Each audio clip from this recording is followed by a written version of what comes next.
Hello welcome guys, जियो politics की इस video में आपका स्वागत। आज हम जानेंगे पाकिस्तान और सऊदी अरबिया के बीच म्यूचुअल डिफेंस डील एक हुआ है, जिसमें यदि इस डील में यह बताया गया है कि अगर पाकिस्तान पर हमला होता है तो वो सऊदी अरब पर भी हमला माना जाएगा, और सऊदी अरब पर कोई हमला होता है तो वह पाकिस्तान पर भी हमला माना जाएगा।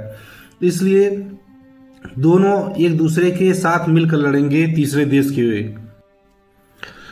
चूंकि पाकिस्तान अपना परंपरागत दुश्मन भारत को मानता है, उसकी विदेश नीति भारत केंद्रित रहती है।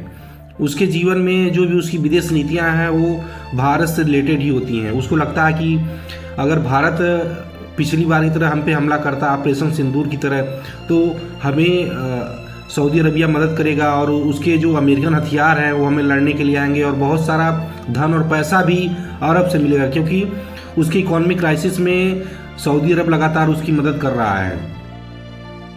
पाकिस्तान की मीडिया में लगातार भारत को लेकर चर्चा हो रही है कि भारत के खिलाफ सऊदी अरब हमारी मदद करेगा, हम भारत के खिलाफ लड़ेंगे और भारत को युद्ध में हराएंगे और उसे पीछे हटने के लिए मजबूर करेंगे। लेकिन सऊदी अरबिया की न्यूज़ मीडिया या वहाँ के देशों में इस प्रकार कोई चर्चा नहीं, भारत को लेकर कोई चर्चा नहीं कि हमने जो डिफेंस डील की है वो भारत के खिलाफ डील की है या भारत से बचने के लिए डील की है। सऊदी अरब एक तेल एक्सपोर्टिंग कंट्री है जो क्रूड ऑयल और नेचुरल गैस का एक्सपोर्ट करता है।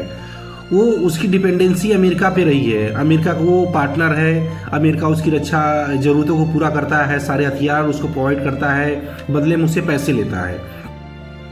लेकिन हाल ही के दिनों में जब दोहा कतर पर हमला हुआ है तो अमेरिका ने जिस प्रकार से अपना रुख दिखाया है उससे हो सकता है सऊदी अरब नाराज है और वो अपनी सुरक्षा के लिए बहुत चिंतित है। उसको लगता है कि अरब जगत में कोई एक न्यूक्लियर स्टेट है तो पाकिस्तान है, पाकिस्तान को क्यों नहीं यूज किया जाए, क्योंकि पाकिस्तान की ज़रूरतें धन है, उसके पास पैसा नहीं, वो कंगाल देश है। अगर उसको कुछ पैसा दे के अगर अपने पास रखा जाए तो उसको यूज किया करेंगे, क्योंकि सऊदी अरब के तेल ठिकानों पर हूती विद्रोहियों द्वारा लगातार हमले किए गए, रॉकेट दागे गए, जिसकी सुरक्षा करने में अमेरिका नाकाम रहा और सऊदी अरब को नुकसान झेलना पड़ा।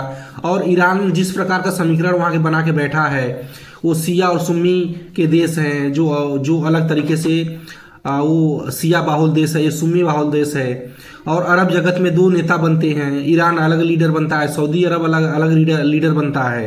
तो सऊदी अरब के संरक्षण के लिए कोई ना कोई एक देश होना चाहिए जो उसको न्यूक्लियर क्षमता के साथ उसका डिफेंस करे। इजराइल और फिलिस्तीन को लेकर जो हालात मिडिल ईस्ट में बदल रहे हैं उससे अरब देशों को बहुत ही चिंता है, क्योंकि इजराइल किसी भी देश में हमला कभी भी कर सकता है। उससे इस प्रकार से डर है कि अगर हम पे हमला होता है तो हमारी सुरक्षा कौन करेगा, क्योंकि अमेरिका इजराइल के पक्ष में हरदम खड़ा रहता है, क्योंकि अमेरिका ने ईरान के खिलाफ B-2 बॉम्बर से उसने बहुत बड़ा हमला किया ईरान की न्यूक्लियर फैसिलिटी पे। तो सऊदी अरब को लगता है कि अमेरिका उसकी रक्षा नहीं करेगा, इसलिए कोई ना कोई उसके लिए एक विकल्प चाहिए जो उसका धार्मिक चीज़ों से मैच करता हो, वो इस्लामिक राष्ट्र हो, उसके पास न्यूक्लियर पावर स्टेट हो। पूरे अरब जगत में पाकिस्तान ही एक न्यूक्लियर स्टेट है। इस डिफेंस डील से ये क्लियर है कि सऊदी अरब को मिडिल ईस्ट में जो भी समीकरण बदल रहे हैं उसको अपनी सुरक्षा का डर है, अपनी पेट्रोलियम सुरक्षा का डर है, अपने क्रूड ऑयल का डर है, अपनी रिफाइनरियों का डर है, जिससे वह पाकिस्तान को अपना निशाना साध रहा है कि वो मेरे लिए कुछ काम में आएगा। पाकिस्तान को यह लगता है कि जो सऊदी अरब से जो पैसा मिलेगा या हथियार मिलेगा उसको भारत के खिलाफ यूज किया जा सकता है। लेकिन सऊदी अरब भारत का अच्छा पार्टनर है और बहुत अच्छे ही भारत से उसके रिश्ते हैं, तो सऊदी अरब इस प्रकार की कोई हरकत नहीं करेगा जिससे भारत से संबंध उसका खराब हो, क्योंकि भारत क्रूड ऑयल का सबसे बड़ा वैश्विक खरीदार है चीन के बाद। तो इसलिए वो भारत से भी अपने संबंध अच्छे बना के रखेगा। इस वीडियो में इतना ही, धन्यवाद।